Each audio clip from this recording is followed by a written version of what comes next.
ক'ৰ পৰা আহিছে কেনে লাগিছে মই শুৱালকুছি মণ্ডলৰ মহিলা মঞ্চৰ তৰফৰ পৰা আহিছোঁ ভালে লাগিছে আমি আগতেও আহিছোঁ আৰু এইবাৰো আহিছোঁ তেখেতক মানে আমি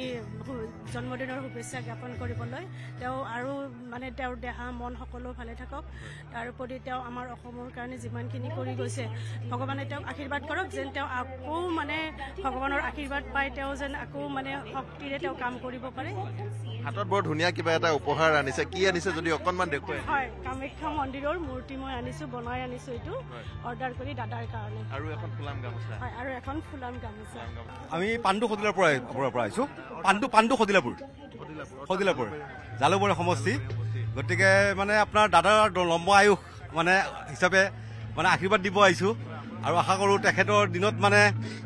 অসম মানে পৃথিৱীৰ ভিতৰতে উজ্জ্বলি উঠক হা তেখেতৰ স্বাস্থ্য সদায় ভালে থাকক লম্বা আয়ুস হওক আৰু আমি এক নতুন দিগন্তলৈ যেন যাব পাৰোঁ সেই আশাৰে তেখেতক হেপী বাৰ্থডে ক'ব আহিছোঁ আৰু মাননীয় মুখ্যমন্ত্ৰী হিমন্ত বিশ্ব শৰ্মাৰ জন্মদিন হয়তো অসমত এনেদৰে কোনেও পালন নকৰে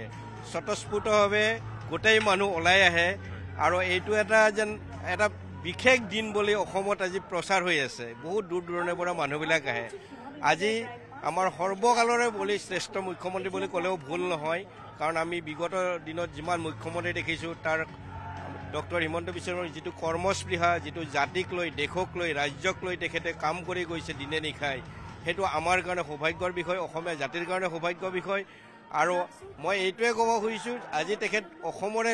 নেতা নহয় আজি সৰ্বভাৰতীয় পৰ্যায়ত তেখেত নেতা হৈছে আৰু অসমক তেখেতে চিনাকি কৰি দিছে উন্নয়নৰ দিশতে হওক বা